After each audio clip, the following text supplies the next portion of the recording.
Relation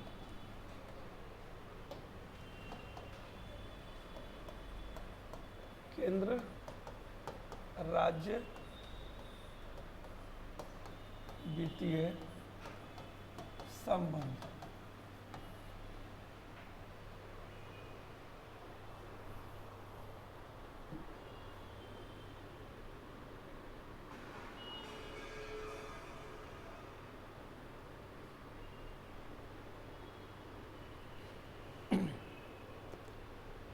अक्सर आप लोग आजकल सुने होंगे, मुख्यमंत्री का आज का भी अखबार में एक स्टेटमेंट है कि केंद्र के ऊपर मेरा 1,36,000 करोड़ रुपए बकाया है।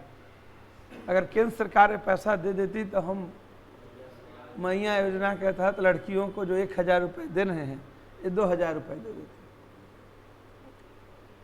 दूसरा, आप कहीं भी होटल में खाना खाने जाते हो तो आपको एक बिल मिलता है और उस बिल में लिखा हुआ रहता है कि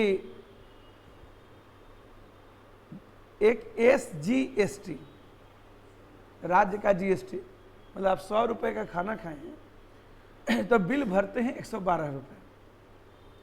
112 रुपये में 6 रुपये केंद्र सरकार के पास जाता है और 6 रुपये राज्य सरकार के पास जाता है। ठीक है, तो क्या यह पैसा डायरेक्ट राज्य सरकार के अकाउंट में क्रेडिट हो जाता है? यह भी एक क्वेश्चन है। थर्ड क्वेश्चन है कि मेजर आय के स्रोत केंद्र के पास है और लिमिटेड आय के स्रोत राज्य के पास है। तो जो राज्य के पास आय का स्रोत होता है उस पर राज्य का नियंत्रण है, वो बंटवारा नहीं करता है। लेकिन जो सेंटर के आय का स्रोत है वो सभी सेंटर का नहीं होता है। यह एक ऐसा टॉपिक है कि इसको इंडियन पॉलिटी में भी हम लोग पढ़ते हैं, केंद्र राज्य वित्तीय संबंध। इसको इकोनॉमिक में भी पढ़ते हैं। ठीक है, केंद्र और राज्य के बीच धन का बंटवारा। वित्त आयोग एक ऐसा टॉपिक है जो पॉलिटी में भी पढ़ा जाता है और फाइनेंस कमीशन इकोनॉमिक्स में भी पढ़ा जाता है। प्रत्येक फाइनेंस कमीशन की एक रिपोर्ट होती है, उसको करंट अफेयर्स में भी पढ़ा जाता है। ठीक है, तो ये एक सदाबहार टॉपिक है। लेकिन इस टॉपिक को समझने के लिए 2-3 चीज़ें हम लोग को जानना पड़ता है। छोटे छोटे पॉकेट में उन चीज़ों को लिखते चले जाइए और यहाँ से सीधे प्रश्न पूछे जाते हैं। ठीक है, कर प्रणाली में डायरेक्ट और इनडायरेक्ट टैक्स,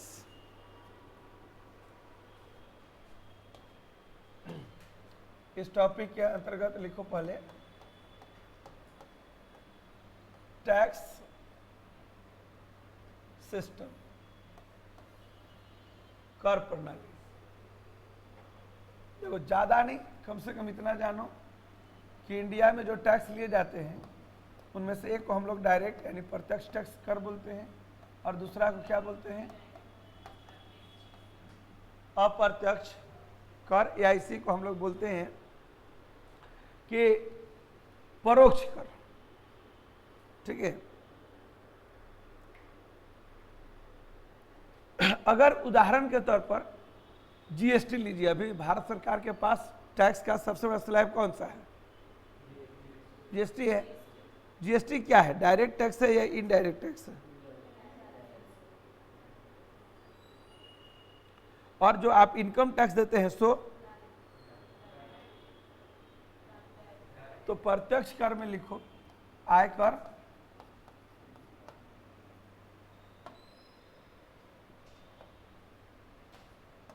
संपत्ति कर, जिसको आप संपदा कर बोलते हैं, उपहार जो गिफ्ट के ऊपर टैक्स होता है, उपहार कर,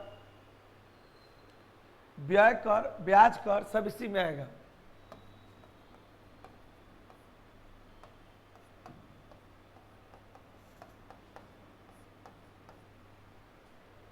व्यय कर, ब्याज कर,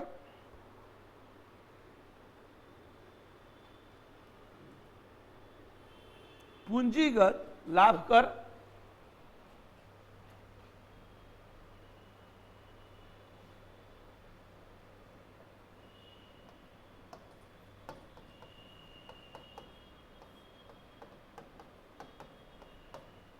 पूंजीगत लाभ कर, प्रतिभूति लेन देन कर,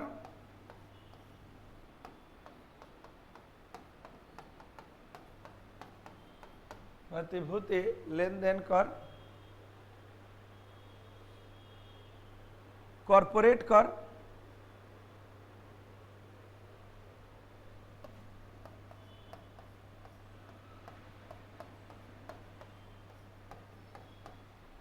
कॉरपोरेट कर,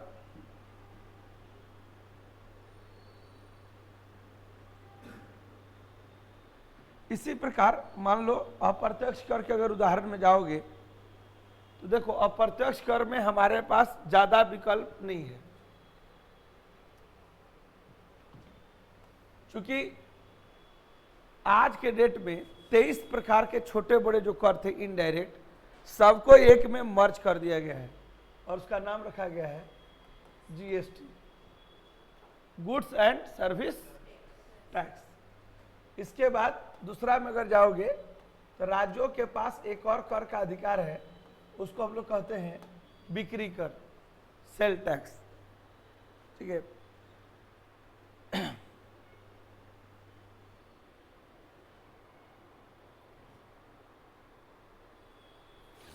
कस्टम ड्यूटी मतलब सीमा शुल्क,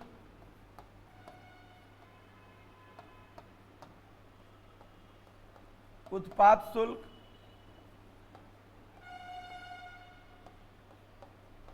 सेवा कर,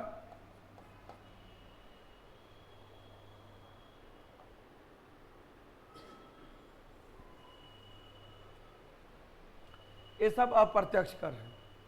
अब देखो डायरेक्ट और इनडायरेक्ट में अंतर क्या है। जैसे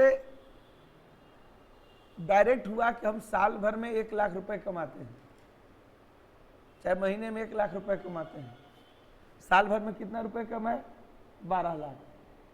सरकार ने कहा जिस व्यक्ति के पास 8 लाख से ज्यादा आमदनी है वे अपने कुल आय में 10% टैक्स देंगे।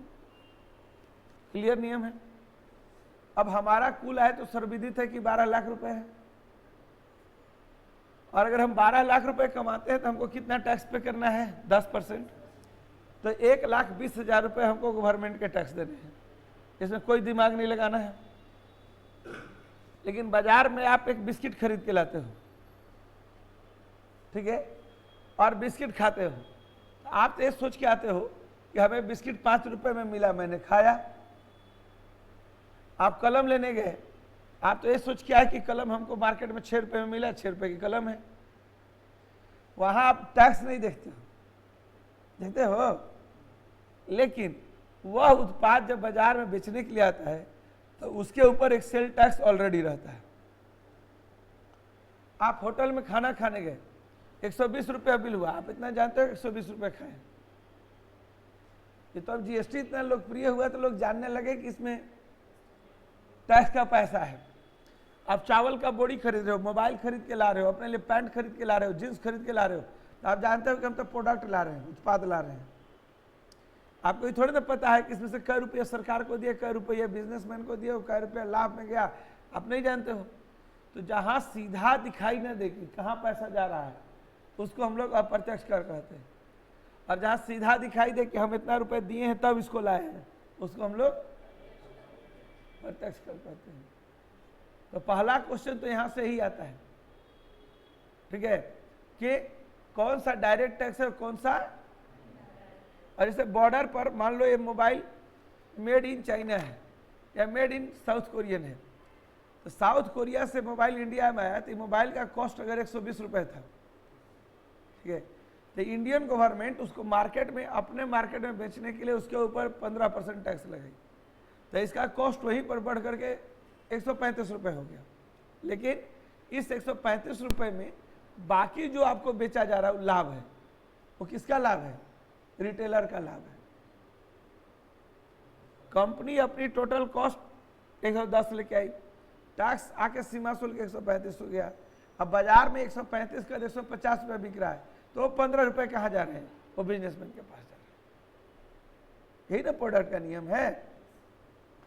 तो पहले हम लोगों को वित्तीय संबंध जानने के लिए जानना जरूरी पड़ता है कि प्रत्यक्ष कर और अप्रत्यक्ष कर क्या है। ठीक है, अब इसको यहां से निकालो, ये इकोनॉमी का टर्म है, ये प्रत्यक्ष कर और अप्रत्यक्ष कर क्या कहते हैं। अगर इस टॉपिक को पॉलिटिकल सीक्वेंस में हम लोग लेकर के हैं तो पॉलिटिकल सीक्वेंस में आता है कि भारत में जो कर है उस कर में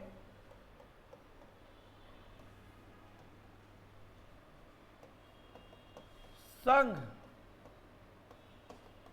स्तरीय और राज्य स्तरीय कर कौन से,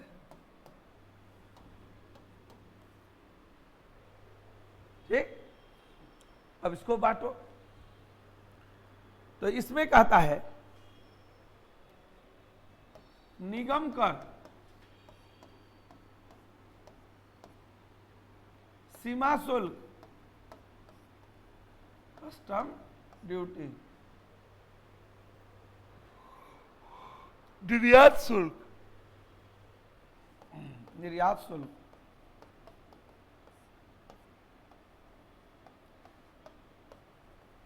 उत्पाद शुल्क, जीएसटी,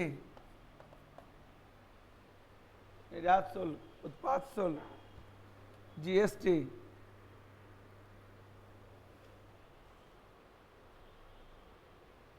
देखो यह कर कौन लगाएगा और कौन वसूलेगा, यह केंद्र सरकार लगाएगी और केंद्र सरकार वसूलेगी।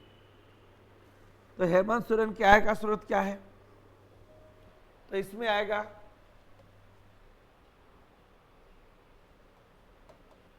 कृषि भूमि पर कर, कृषि भूमि पर कर,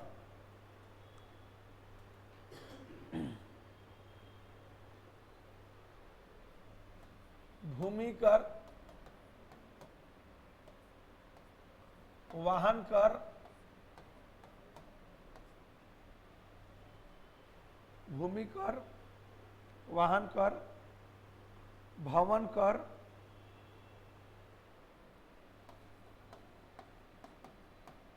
बिक्री कर,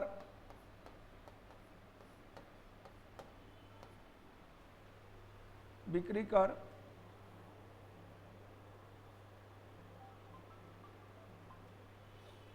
बिजली उपभोग कर,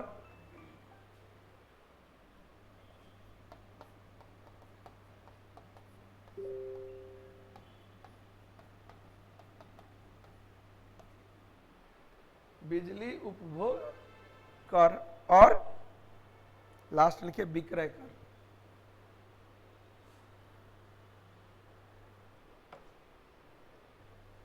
मतलब ये जो टैक्स है जो क्या है, अगर सबको देखोगे तो 2-2 मिनट का चीज है। निगम कर किसको बोलते हैं, एनीवे रांची नगर निगम, हाँ निगम कर किसको कहते हैं,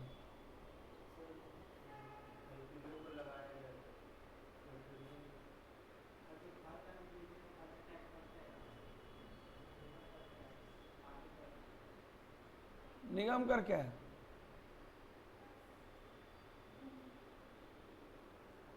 निगम कर का मतलब है ना, जैसे रिलायंस इंडस्ट्रीज कॉरपोरेशन लिमिटेड, निगम की अंग्रेजी होती है कॉरपोरेशन। तो जो बड़ी बड़ी कंपनियां हैं देश में, रिलायंस इंडस्ट्रीज कंपनी है ना, रिटेल में क्या खरीदने जाते हो, रिलायंस स्मार्ट, ये क्या है, कंपनी है। अडानी इंटरप्राइजेज क्या है, कंपनी है। अजीज प्रेमजी की कंपनी है, क्या नाम है उनका, विप्रो, नहीं सुने हो, ठीक है। तो ये जो बड़ी बड़ी कंपनियां हैं, ये कंपनियां जो साल भर में मुनाफा कमाती हैं और उसमें जो टैक्स देते हैं उसको कहते हैं कॉर्पोरेशन टैक्स। कि भारत सरकार के पास अभी जीएसटी के बाद आय का सबसे बड़ा स्रोत है, ठीक है।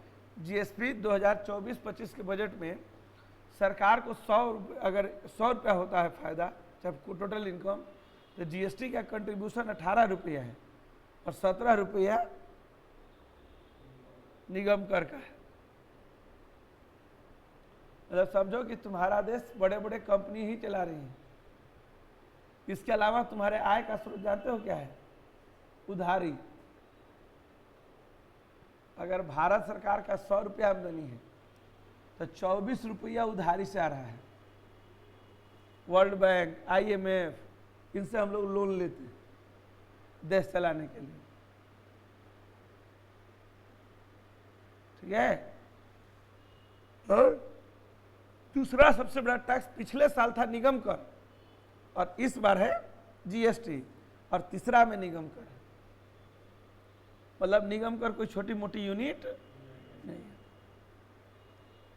ऐसे ही नहीं देश को बोला जाता है कि देश कौन चला रहा है, तो देश अंबानी और अडानी चला रहे हैं। तो अंबानी और अडानी भारत के कुल इनकम में अकेले 14%। सब कोई तो खाने वाले हो। बड़ी कंपनी देश को क्यों चाहिए? कि कंपनियां पैसा से पैसा बनाती हैं, और पैसे से जो लाभ होता है उसे सरकार को टैक्स देती हैं, और वो जो सरकार को टैक्स देती हैं उसी टैक्स के पैसा को हेमंत सोरेन मैया योजना में देते हैं। हेमंत सोरेन का अपना पैसा नहीं है, पेड़ से पैसा नहीं उग रहा है। मोदी सरकार फ्री में राशन दे रही है आपको, केजरीवाल आपको फ्री में बिजली दे रहे हैं। ये सब दे कहाँ से रहे हैं? कहा कि बिजली तो पैदा करने में पैसा लगता है। तुमको एगो पैंट शर्ट सिलने के लिए कहे तो पैंट शर्ट का सिलाई का पैसा लेगा नहीं जी। ठीक है। तो जो सारे लोग आपको फ्री में दे रहे हैं, पानी फ्री, लोन फ्री, बिजली फ्री, खाना फ्री, इलाज फ्री, ये फ्री में भी पैसा देना पड़ता है। बगल में से यादव का हॉस्पिटल है, वहाँ जाइए और गरीब है, अगर फ्री में इलाज करा के आ रहे हैं तो आपका इलाज फ्री में हुआ है, लेकिन वो केंद्र सरकार को बिल भेज देते हैं तुरंत भर में कि आपका मरीजवा का इलाज 1,24,000 किए हैं, और वो पैसा वहाँ से आता है। तो जो फ्री में जो इलाज हुआ इसका बिल कौन भरेगा? है ना। तो ये पैसा आता कहाँ से? तो बहुत लोग बोलते हैं हमरे पैसा, लेकिन मोदी सरकार बोलती है मोदी सरकार को जो पैसा मिलता है उसमें 100 रुपया में 25 रुपया अप्रॉक्स उधारी से कर्जा आ रहा है। आप लोग हर आदमी पर, एक आदमी पर करीब करीब 1,44,000 कर्जा है दुनिया का, भर दीजिएगा जाके।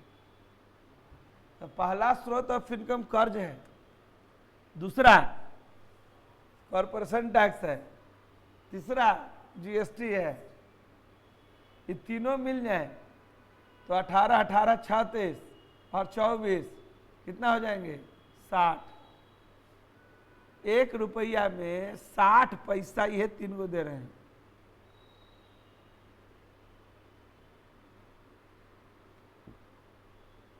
इसलिए विदेश में पूंजीपति लोग का बहुत इज्जत है। ठीक है।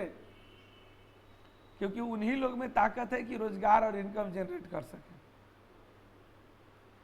बड़े बड़े देशों में जाओगे, यूरोपीय मुल्क में, तुम्हारा रोड का नाम हीरो हीरोइन के नाम पर नहीं रखा जाता है, कोई टैक्स पेयर के नाम पर रखा जाता है कि ये व्यक्ति हैं जो हमारे देश में सबसे ज्यादा टैक्स पेयर करते, तो इनके नाम पर रख दो। और हम लोग के देश में क्या है, उद्योगपति से पैसा लेना है लेकिन सुबह शाम करियाना भी है ना। देश की विपक्षी पार्टी मान लो लाल कौन है, कांग्रेस है, उसके नेता कौन है, राहुल गांधी। लेकिन कल भी भाषण देते हैं यही बात बोलते हैं कि सब अडानी का है, सब अंबानी का है। तो विपक्ष अंबानी और अडानी को गाली कब तक देता है? जब तक सत्ता से बाहर रहता है। सत्ता में जब आ जाता है तो ये बात बोलना बंद कर देगा। अब तो लोग पीछे से रिकॉर्डिंग कितना सुनाओ कि आप ऐसे बोलते थे, आप ऐसे बोलते थे, बोलते ठीक है बोलते थे, लेकिन वो उनको कुछ कर नहीं सकते।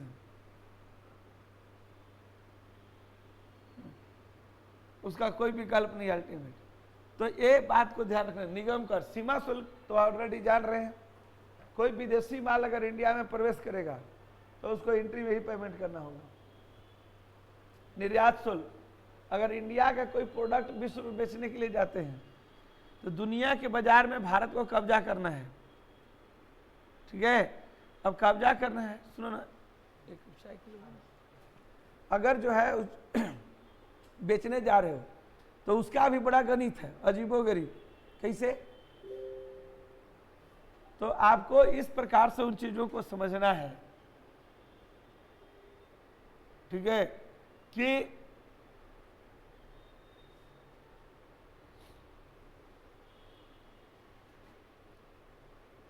यूरोप में एक साइकिल बिक रहा है 1200 रुपए में, ठीक है। भारत में एक साइकिल की लागत है 1200 रुपए में। कंपनी अगर यूरोप में साइकिल बेचेगी 1200 में तो उसको फायदा क्या होगा? नहीं फायदा होगा। तो उसको भारत सरकार कहती है कि जाओ तुम विदेश में जाके 1200 में साइकिल बेचो और तुमको 200 रुपये हम दे देंगे निर्यात शुल्क, ठीक है। तो मार्केट में जाके 1400 बेचता है। क्यों? क्योंकि विश्व के बाजार में लोगों को पता होना चाहिए कि भारतीय साइकिल भी बिक, ये सब करते हैं, इंडिया ही नहीं करता है। अगर आप बेसिक प्राइस पर दे रहे हैं तो उसको निर्यात शुल्क कहते हैं, और अगर कम पर बेचवा रहे हैं तो इसको डंपिंग शुल्क कहते हैं। जैसे चाइना का साइकिल भारत में आया था, तो चीन का साइकिल जब भारत में आया तो चीन की गवर्नमेंट कही कि साइकिल का लागत कितना है 1000, जाओ इंडिया के मार्केट में बेचो 600 में। अब चाइनीज साइकिल भारत में आया, सब जगह 600 में बिकने चालू हो गए। खरीदने वाले को लगा कि एटलस एवन का साइकिल लेंगे इंडियन कंपनी का तो 1200 देंगे, और चाइनीज साइकिल एक नंबर का, मुंह नाक इसका टेढ़ पोज भी किया हुआ है, इन्हें हैंडल गायब, उन्हें हैंडल गायब नहीं देते। तो पहले हम लोग का साइकिल का एक मॉडल था जो कि जिस दिन से साइकिल का आविष्कार हुआ और जब तक चला एक ही मॉडल में साइकिल जाता था, साइकिल को कोई चेंज नहीं करता था, ठीक है। वो साइकिल के मॉडल में होता था कि भाई आगे 2 हैंडल है, घंटी लगी हुई है, सीट लगा हुआ है, पीछे एक बैठने वाले या सामान ढोने के लिए लगा हुआ था, क्या बोलते थे उसको, कैरियर। और बहुत ज्यादा अगर फैसिलिटी है तो आगे वो छोटका बाबू का सीट, कि पति पत्नी और बाबू तीनों चले ससुराल, ठीक है। तो वो उनको ससुराल जाने के लिए कि बेटी टाइम से नैहर भी आए, इसलिए लोग रेडियो साइकिल घड़ी जरूर देते थे शादी में। तो वो साइकिल को मार्केट में लेके आया, अब बाजार में ही खरीदने जा रहा है। इसको दिख रहा है कि चाइनीज साइकिल 600 में मिल रहा है और इंडियन साइकिल लेंगे तो 1200 रुपये लग रहा है। ये सोच रहा है कितना देशभक्ति का काम कमाए।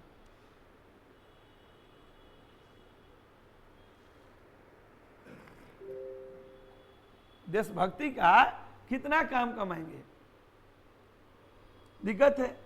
चलो 600 में खरीद लेते हैं, भाई गरीबी है। अब धीरे धीरे कोई आदमी उनका साइकिल नहीं खरीद रहा है तो कंपनी क्या हो जाएगी, बंद हो जाएगी। 1 साल 2 साल पुराना प्रोडक्ट बेचेगी और 2 साल के बाद कंपनी बिके नहीं रहा है। अब 2 आदमी इसका कपड़ा बिके नहीं, इसका कपड़ा धड़ाधड़ बिक रहा है, तो बंद ना करेगा कपड़ा का बिजनेस जी। तो भारतीय कंपनियां बंद हो गई, एवन एटलस सब मार्केट से आउट होने लगी, हीरो। तब क्या हुआ, इसको कोई नहीं समझा कि आखिर भाई चाइनीज साइकिल 600 में कैसे बिक रहा है। वो लोग सीमा शुल्क भी भर रहा है, कई तरह की चीज कर रहा है। तो उनकी रणनीति थी कि जब भारतीय कंपनियां साइकिल बनाना बंद कर देंगी 2-3 साल के बाद, तो हम लोग भी अपना साइकिल का दाम एक महीना में 600 से बढ़ा के 800 करेंगे, अगला महीना में 1000 करेंगे, उसके अगला महीना 1200, उसके अगला महीना 1500।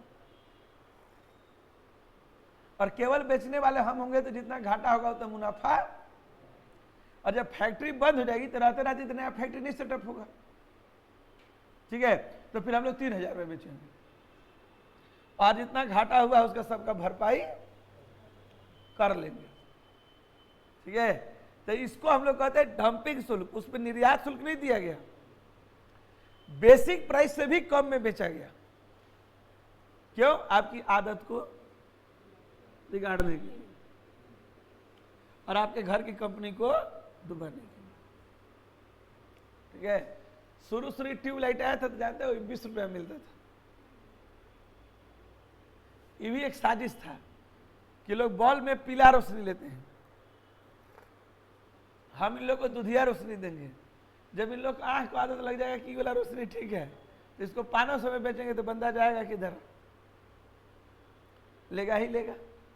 और सचमुच में आज के डेट में उधर केंद्र सरकार बचा ली, बोली कि कुछ देसी कंपनियां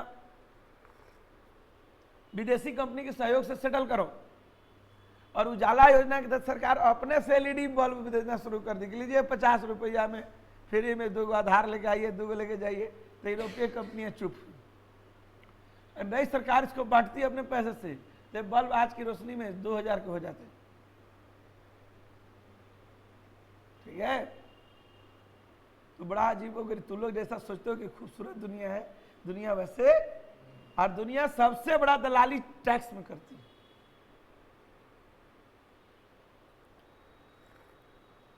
हम लोग इंडियन बासमती चावल को यूरोप में भेजने के लिए खूब निर्यात शुल्क देते हैं ताकि भारतीय किसान का बाजार में माल बिकते रहना चाहिए।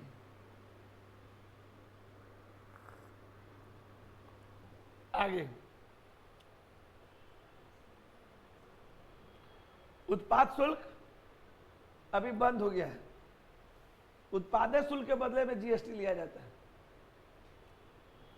लेकिन फिर भी उत्पाद शुल्क क्यों चलता है बता सकते हो? केंद्रीय उत्पाद शुल्क भी है और राज्य उत्पाद शुल्क भी है, क्योंकि शराब, डीजल, पेट्रोल और सोना चांदी, ये 3 को जीएसटी में नहीं है।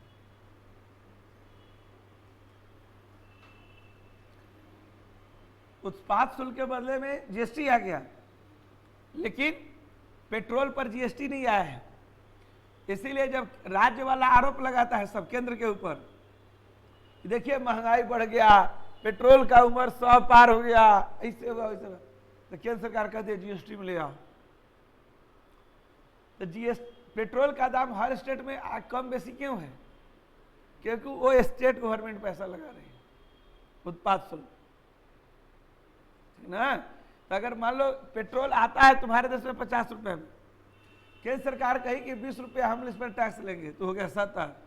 स्टेट गवर्नमेंट कही कि हम 40 रुपया लेंगे तो यहाँ हो जाएगा 110।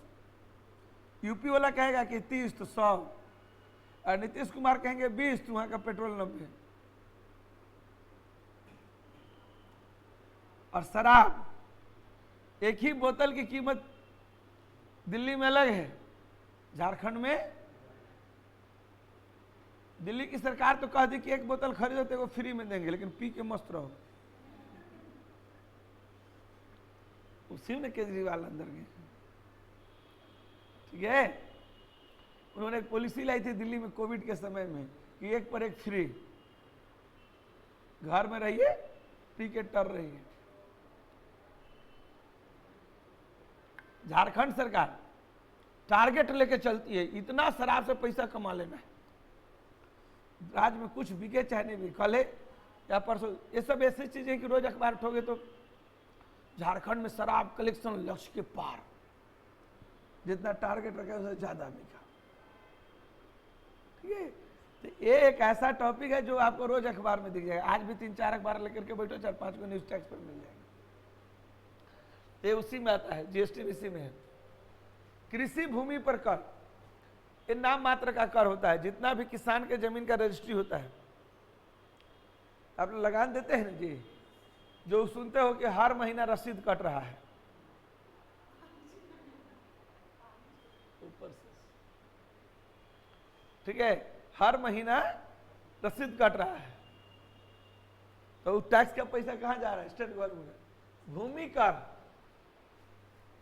भूमि बिक्री कर, जैसे अभी जाओ किसी का जमीन खरीदने के लिए तुम लोग, तो अगर जमीन की कीमत 5 लाख है तो उसी के अनुसार रजिस्ट्री का पेपर भी खरीदना पड़ता है, चार्ज लगता है ना। उसी को पिछली सरकार आई थी रघुवर दास की सरकार, तो क्या कर दी थी? हाँ, अपने बीबी के नाम पर जमीन का रजिस्ट्री कराइए, वो 1 रुपया में रजिस्ट्री होगी। ठीक है, किसी भी महिला के नाम पर अगर आप रजिस्ट्री करवा रहे हो तो 1 रुपया में। और अगर जैसे अगर कोई अभी कोई फ्लैट ले जाए, 50 लाख का फ्लैट है, तो उसका निबंधन शुल्क के अप्रॉक्स वही 1.5 लाख के आसपास समथिंग जाता है।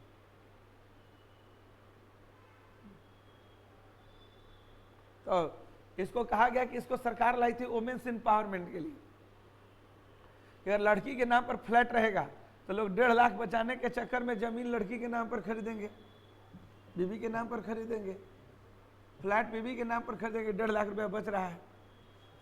और इसके बदले में बीबी टाइट रहेगी, जो रोज लड़ झगड़ के बोलते थे जाओ भागो अपना रही है, बहुत चार्टर कर रही है, तो उन्हें से लड़की बोलेगी जो रजिस्ट्री मेरे ही नाम है, आप खाली कीजिए, हम क्या खाली करेंगे।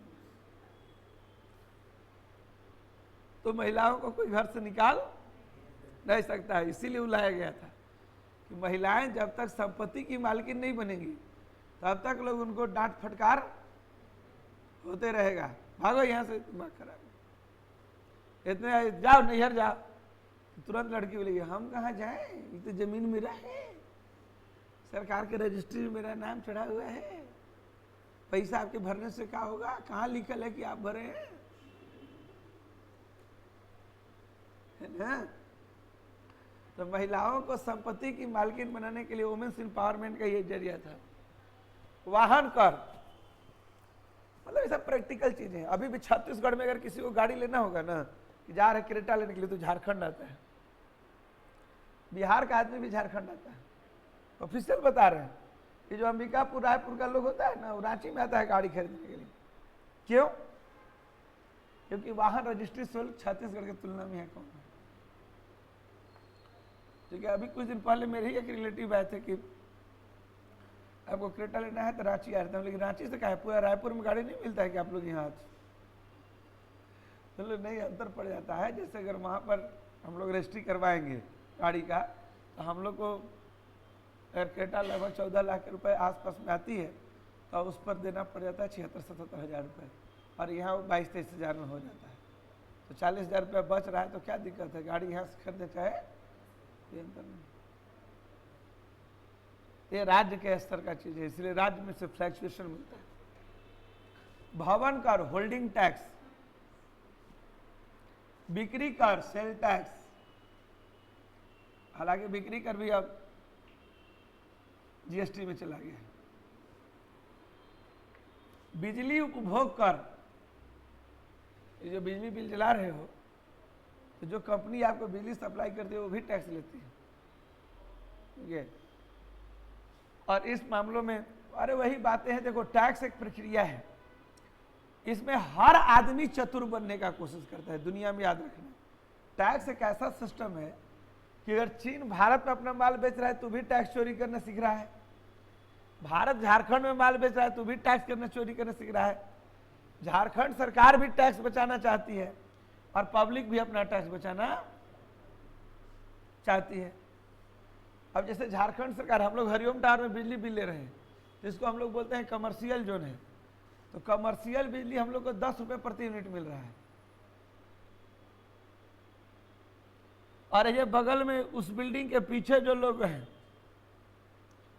अगर वो लोग अपना होम घरेलू बिजली के लिए बिजली कनेक्शन लिए हुए हैं, तो उन लोग को 4 रुपया यूनिट देना है। और अगर आप बिजली बिल 200 यूनिट तक ला रहे हैं तो आप फ्री में भी हैं। बिजली एक ही है, हम 10 रुपये दे रहे हैं, वहां बगल वाला मोहल्ला वाला लोग 4 रुपये दे रहा है, ठीक है, और गांव वाला कुछ नहीं दे रहा है। इसलिए तो लोग को बताया कि हम लोग तो किसी किसी से सुनते ही ना, तो टीचिंग लाइन में इससे बड़ा काम आ जाता है। जैसे मेरे मोहल्ला में एक आदमी थे, ठीक है, अच्छा खासा उनका बिजनेस चलता है, वो 2-3 दिन पहले अपना टोटल बिल निकलवा के फेंकवा दिए, बोले कि ना जो, और चूंकि उनके घर में रेंटर रहते थे तो एक ही जगह से भरते थे, तो 3 फेज का लाइन लिए हुए थे, तो उनका बिजली बिल बढ़ जाता था, 12,000-13,000 आता था। वो बोले कि हम लोग बिजली बिल भर रहे हैं तो सरकार हम लोग को गधा समझ रही है, सब ला बोले कि सब रेंटर को ले लाओ जो तुम लोग का बिजली कनेक्शन एक ही बार में अलग कर रहा है, कितना है 600 रुपये लगना है। 600 रुपये का मीटर लेकर के आए और चारों तल्ला में अलग अलग बिजली बिल, अब अपना भी नीचे बेसमेंट का अलग कर दीजिए, ऊपर का अलग कर दिए बेटी के नाम से लेके, अब 7 को बिजली बिल का मीटर लगा दिए। बोले कि जानते हैं कोनों में 200 यूनिट नहीं पार करेगा, सब फ्री हो जाएगा। जब गवर्नमेंट को सब लुटिए रहा है तो 12,000 मेरा भी बचना चाहिए हर महीने। तो गवर्नमेंट सोच रही है कि हम चतुर हैं, ठीक है, और उन लोग दिमाग लगा दिए कि जाओ 600 रुपये एक ही बार ना लगना है मीटर में, रोज थोड़े ना लगना है, 600 रुपये लगाओ सबका मीटर अलग करो। अब किसी में आता है 120 यूनिट, किसी में आएगा 140 यूनिट, सब फ्री है, तो उनको 10,000 रुपया महीना बचेगा। एक रेंटर का दाम तुमको ऐसे मिल जाएगा।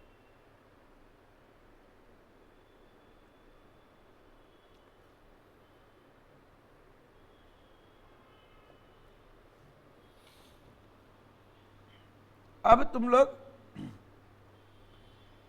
सबसे उलझा हुआ गणित बताते हैं कि भारत में सबसे उलझा हुआ चीज क्या है, टैक्स सिस्टम। तो कुछ टैक्स केंद्र लगाएगी, केंद्र वसूलेगी, केंद्र रखेगी। कुछ टैक्स केंद्र लगाएगी, केंद्र वसूलेगी, लेकिन उनसे राज्यों को भी हिस्सा देगी। कुछ टैक्स केंद्र लगाएगी, राज्य वसूलेगी और राज्य रख लेगी। मतलब उसके कुछ कुछ एग्जाम्पल हैं। तो ये 2 प्रकार के चीजों के बाद तीसरा नंबर पर है, और लिखिए कर वसूली, कर वसूली, उपयोग एवं वितरण।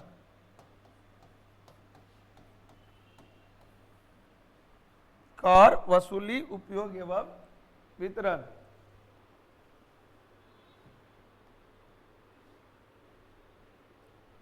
लिखते चले जाओ। कुछ कर केंद्र लगाता है,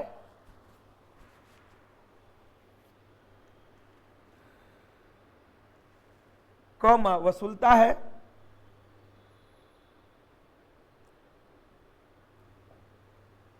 परंतु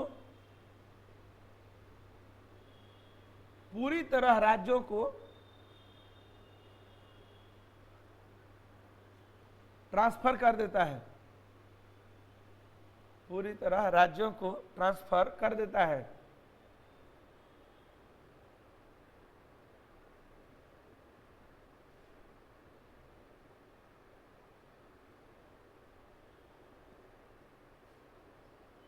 जैसे उत्तराधिकार कर, उत्तराधिकार कर, कौमा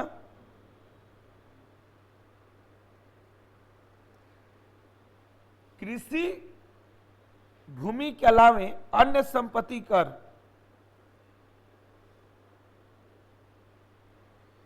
कृषि भूमि के अलावे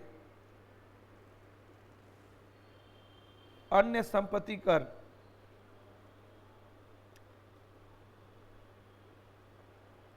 समाचार पत्रों पर कर,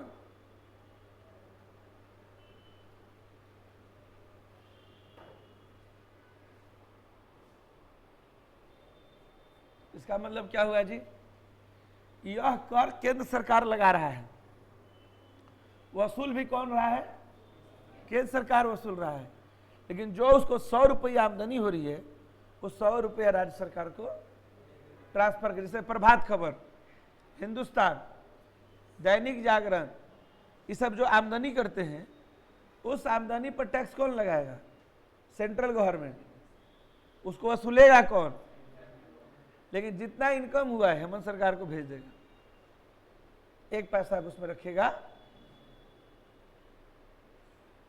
कृषि भूमि के अलावा संपत्ति कर, अगर तुम कोई सक्सेसर कर क्या है, जैसे मान लो इसके पिताजी के पास कोई जमीन था, ठीक है, अब वो नहीं रहे और वो इसको धारण करना है, ठीक है, चाहे कोई ऐसा व्यक्ति है गांव में जिसका अपना कोई बाल बच्चा नहीं है, ठीक है, तो वो अपना उत्तराधिकारी डिक्लेयर कर रहा है कि मेरे बाद मेरे संपत्ति का मालिक। तो जो संपत्ति के ट्रांसफर का जो रजिस्ट्री होता है उसमें भी एक शुल्क देना पड़ता है, ठीक है। तो वैसे शुल्क को हम लोग उत्तराधिकारी मतलब हमारे बाद मेरे संपत्ति का मालिक कौन होगा। तो अगर हम अपना प्रॉपर्टी अगर किसी को ट्रांसफर कर रहे हैं तो ट्रांसफर करने के दौरान जो फीस वसूला जाता है उससे हम लोग क्या बोलते हैं, उत्तराधिकार का। कृषि भूमि के अलावा जैसे कोई फ्लैट खरीदने जा रहे हो तो एग्रीकल्चर लैंड नहीं है, तो अगर संपत्ति खरीदने गए तो उसके ऊपर जो टैक्स लगाया जाएगा वो लगाएगा केंद्र, वसूलेगा केंद्र, लेकिन पैसा रखेगा राज्य को ट्रांसफर कर देगा। नंबर 2,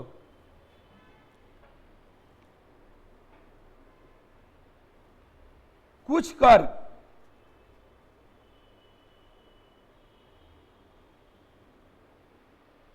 केंद्र लगाएगा, कौमा वसूलेगा, लेकिन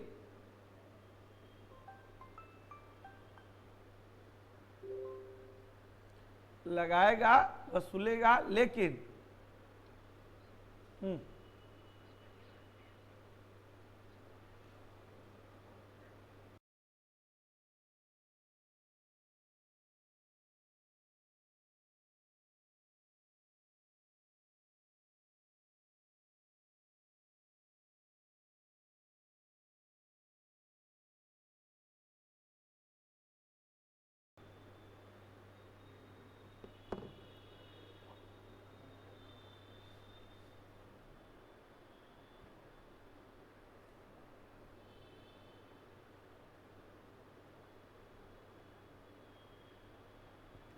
कुछ कर केंद्र सरकार लगाता है, संग्रह करता है, और प्राप्त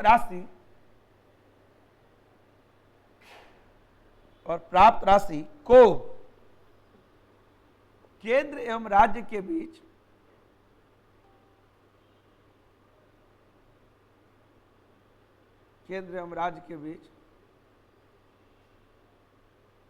वितरित कर दिया जाता है। केंद्र और राज्य के बीच वितरित कर दिया जाता है।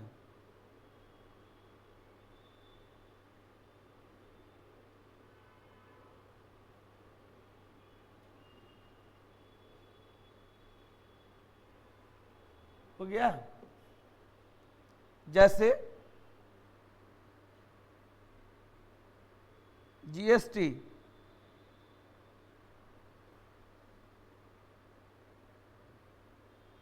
शराब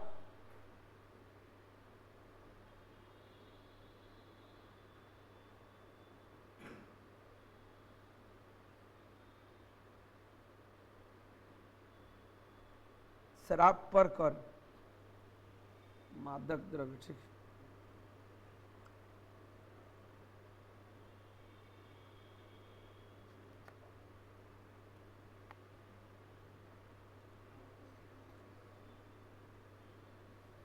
बस देखो, जैसे जीएसटी में क्या है, राशि तय करेगा केंद्र, वसूली करेगा, लेकिन उसमें जो राज्यों का हिस्सा है वो दोनों में बांट दिया जाएगा, जिसका जितना जितना है उतना उतना हिस्सा दे दिया जाता है। आगे बढ़िए। थर्ड, कुछ कर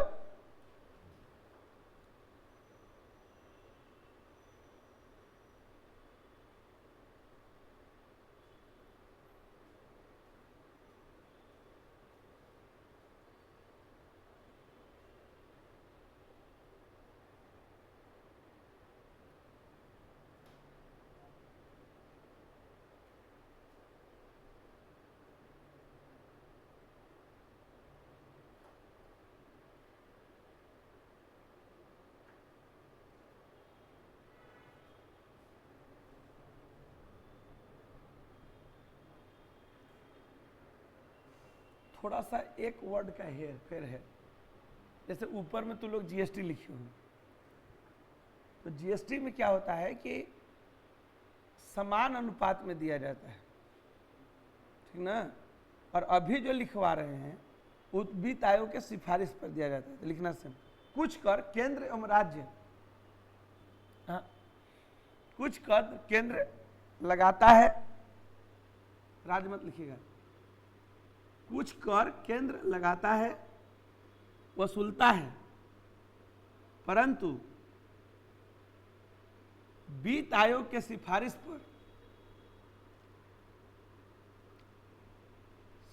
पर निर्धारित हिस्सा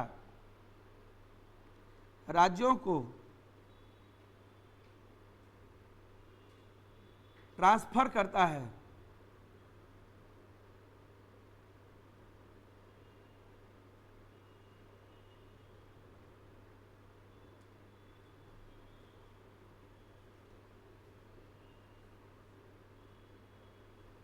हो गया। जैसे आयकर, जैसे आयकर, निगम कर,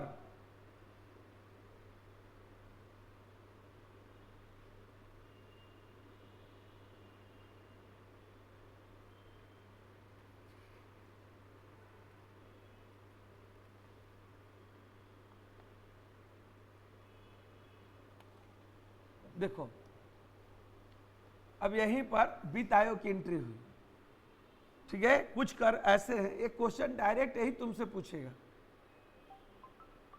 सीधे तौर पर कि कौन सा कर है जो वित्त आयोग के अनुशंसा पर राज्यों को ट्रांसफर किया जाता है, तो आयकर। कौन सा कर है जो निर्धारित दर पर केंद्र और राज्यों के बीच विभाजित किया जाता है, तो जीएसटी। वह निर्धारित रेट है कि 6% स्टेट जीएसटी है और 6% सेंट्रल जीएसटी है,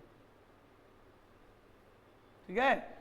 और इनकम टैक्स मतलब धोनी तुम्हारे देश राज्य का इन्वेस्टर है, धोनी 1 करोड़ रुपया गवर्नमेंट को टैक्स दी, तो धोनी में 1 करोड़ रुपया में से कितना राज्य को मिलेगा और कितना केंद्र को मिलेगा, इसके लिए देश में फाइनेंस कमीशन है। वो प्रत्येक 5 वर्ष के लिए रिपोर्ट देता है, हर साल रिपोर्ट नहीं देता है। कितने वर्ष पर रिपोर्ट देगा? 5 वर्ष पर देगा, उसी के अनुसार बांटते हैं। देखो इसको अब नीचे लिखो वहीं पर, वित्त आयोग।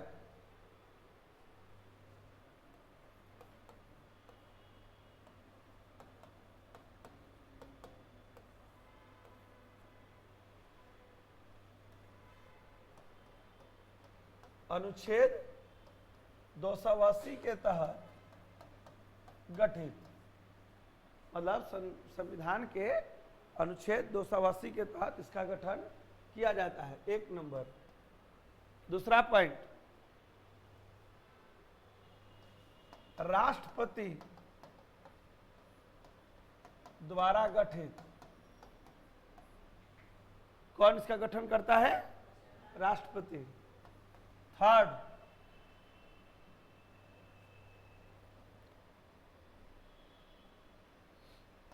अध्यक्ष सहित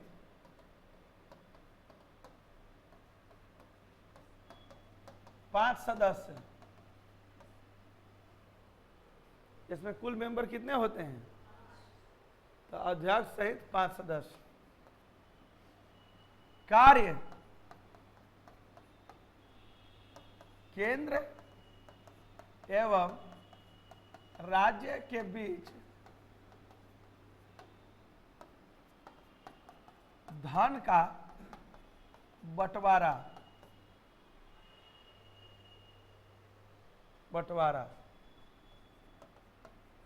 अनुपात निर्धारित करना।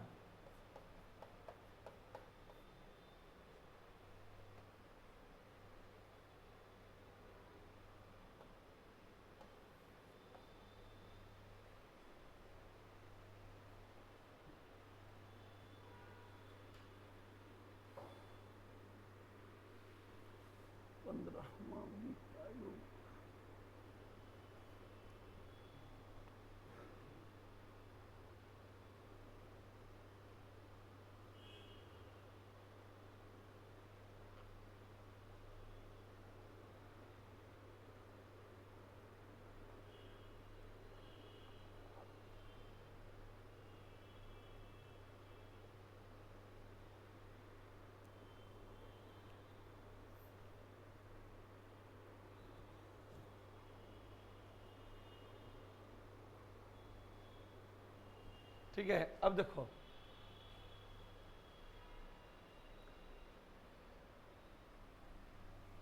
वर्तमान में प्रभावी 15वां वित्त आयोग की रिपोर्ट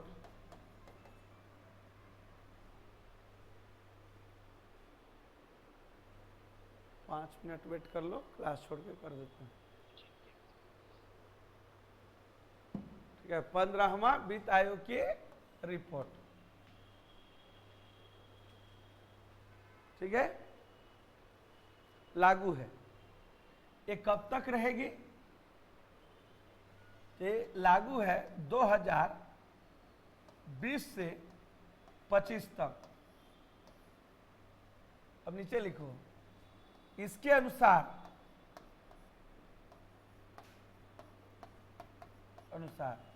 कुल वसूली में राज्य का हिस्सा 41% है।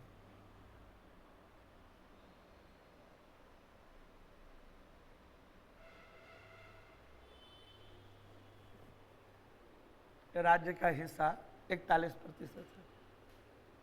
मतलब अगर धोनी भारत सरकार को 10 करोड़ टैक्स दिया होगा तो 4 करोड़ 10 लाख किसको मिलेगा? हेमंत सोरेन सरकार। आयकर में ही नहीं हुआ।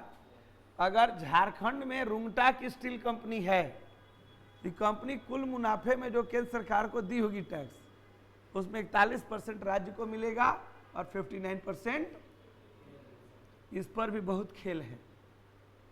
मजेदार मजेदार, ठीक है। इसका खेल ये है कि जब नरेंद्र मोदी मुख्यमंत्री थे तो ये जाते थे और बोलते थे कि भाई राज्य को विदेश से पैसा मंगाना है, सड़क देना है, बिजली देना है, सिक्योरिटी देना है, हमको ज़्यादा हिस्सा दीजिए। तो कांग्रेस के समय में एक बहुत कम दर था, 27% था, 29% था, यही रेट बना हुआ था। तो ये अचानक चुनाव जीते और प्रधानमंत्री बन गए। भाई मुख्यमंत्री रहते हुए कुछ दर्द था जो पहले का था, तो बोले कि अब कोई मुख्यमंत्री दर्द नहीं सहेगा। तो आते ही आते 15वां आयोग के रिपोर्ट को लागू कर दिया। 15वां आयोग सिफारिश किया कि 42% राज्य को टैक्स दे दीजिए, ठीक है, और 42% पैसा चलेगा। मतलब 42% मतलब समझ रहे हो, जिसको 1000 करोड़ में मिलता है वो अब लाखों करोड़ों में चला गया, ठीक है। तो बोले 42% दे दो। अब जब राज्य को 42% धन मिलने लगा तो राज्य पैसा के मालिक हो गए, जितना चाहिए था उनका बजट उनको मिलने लगा। तो ये केंद्र को सुनना ही छोड़ दिए। जब तुम्हारा कोई बेटा है तो तुमको तबे तक ना अदब देगा जी जब तक कुछ पैसा के लिए तुम पर निर्भर रहे। पत्नी का नौकरी हो गया तो पति को अदब थोड़े ना करेगी, वो अदब करेगी तो इच्छा पर करेगी कि हमारा मन है तब हम, ठीक है। हम लोग का दोनों का मन है तो परिवार चलाएंगे, नहीं तो आप अपना देखिए हम अपना। तो राज्य या घर, चाहे बाप बेटा चाहे वो पति पत्नी का रिश्ता हो, एक दूसरे के ऊपर कोई न कोई डिपेंडेंसी है तभी तक आचरण है। डिपेंडेंसी खत्म, उदंडता शुरू। चाहे रिश्ता बाप बेटा का हो, पति पत्नी का हो, चाहे केंद्र या ये सारे मुख्यमंत्री उदंड हो गए, केंद्र का बातें नहीं सुनने लगे। तो पहले की सरकार यही काम करती थी कि राज्य को पैसा चाहिए तो लोग बोलता था कि जाइए आप पहले नीति योजना आयोग के पास प्रपोजल दीजिए कि आपको अपने इलाके में 1 लाख कुआं खोदवाना है, तो कैसा कुआं होगा, कुआं पर कितना रुपया खर्चा आएगा। मुख्यमंत्री जाके प्रेजेंटेशन देते थे, पूरा 2-3 बार दौड़ते थे, कूदते थे, तब फिर होता था तब एनडीसी के पास जाइए, एनडीसी अप्रूवल देती थी, तब केंद्रीय वित्त मंत्री वो पैसा को छोड़ता था। अब तो कुछ देने की जरूरत नहीं है, डायरेक्ट ड्राइंग हो गई। तब बाद में उसका तोता उड़ा, ये तो गड़बड़ हो गया, सही में पूर्वज बुजुर्ग लोग के पास अनुभव होता है, कांग्रेस के पास अनुभव होगा कि राज्यों को नियंत्रित कैसे रखना है। हमारे हाथ से तो निकल गए। तो केंद्र सरकार धन में रोकना चालू कर दी। तो झारखंड में 2-4 को बड़ा कड़ा कड़ा फैसला हुआ, जैसे डीवीसी, राज्य सरकार फ्री में बिजली बांट रही थी, डीवीसी को बिलें नहीं भर रही थी, दामोदर वैली कारपोरेशन से बिजली भी ले रही थी, नहीं दे रही थी। तो भोला भाई उसको घाटा होने लगा, तो राज्य को चेताया कि आप बिल दीजिए नहीं तो बिजली बंद कर देंगे। तो बिजली वो बंद कर दिया, नहीं देंगे झारखंड को बिजली, जाइए। तो ये ईगो वाला बात हो गया। मुख्यमंत्री कहे कि हमारे राज्य में रहना है, हमारे पानी से बिजली बनाना है, हमारे डैम में मैथन यूज करिएगा और हम ही को बिजली नहीं दीजिएगा, बंगाल को दीजिएगा, बंद कर देंगे, प्लांट पर हमला करवा देंगे। भाई इस सेंटीमेंट का बात हो गया। पब्लिक भी फेसबुक वगैरह पर लिखना चालू कर दी कि बाहर डीवीसी 2 दिन से हम लोग को पूरा धनबाद को अंधेरा में रखी है, हमरे घर, हमरे जमीन, हमरे बिजली, हमरे पानी हम ही को नहीं मिल रहा है। तब केंद्र सरकार का बुद्धि फिर काम नहीं किया, तो केंद्र सरकार को रुपया देना था राज्य सरकार को, काट के डीवीसी को दे दी।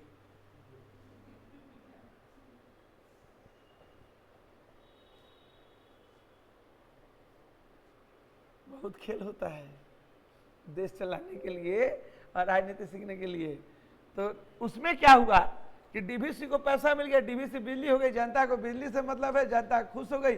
अब ये लड़ाई हेमंत सोरेन वर्सेस मोदी सरकार की रह गई कि ये आरोप लगाएंगे कि आप मेरा पैसा नहीं काट सकते हैं, तो बोलेंगे काट नहीं सकते हैं, वही वाला हिसाब हो गया।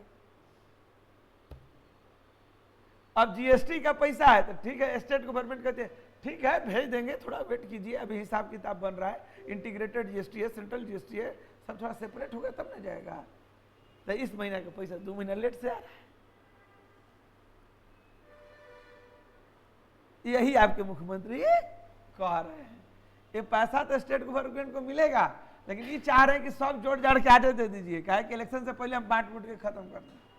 और केंद्र सरकार को पता है कि कहीं इनका सरकार चल आएगी तो सब पैसा उड़ा के चले जाएंगे, तो नया सरकार कैसे चलाएगी।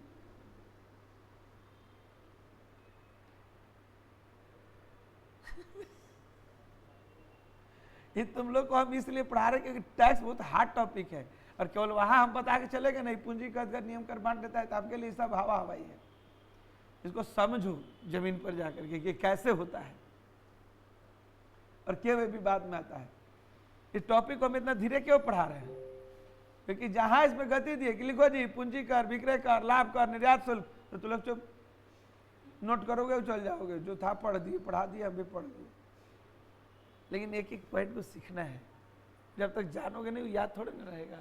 ठीक है, तो अब जो अगला आयोग आया नरेंद्र मोदी वाला, उसमें लोग बड़ी मुश्किल से 1% कम किया है। तो 14वें वित्त आयोग की रिपोर्ट में जो था वो 42%, 42.5% दिया जा रहा था, ये वाला घटा करके 1% कम किया गया है। कहने के लिए 1% है, इससे बड़ा अंतर पड़ता है। और फिर सरकार क्या की है, फिर सरकार एक काम की है,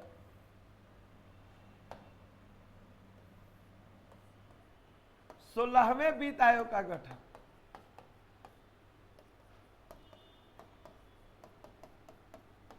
ये हो चुका है।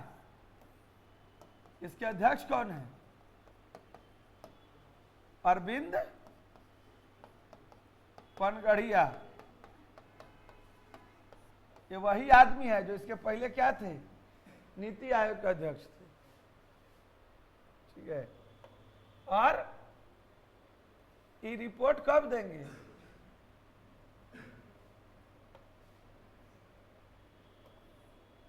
इनका रिपोर्ट आएगा 2024 में, और ये लागू कब से कब के बीच में होगा? तो रिपोर्ट लागू होगा 2025 से 2030 के बीच में।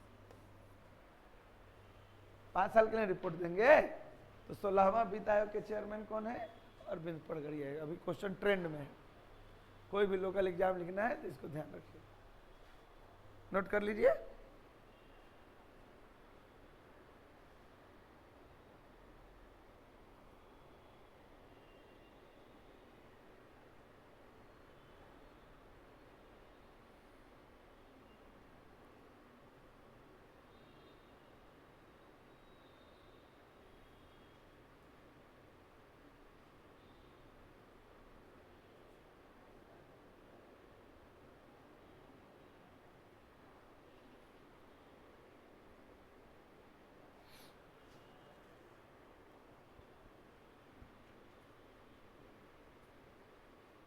समझ गया बात।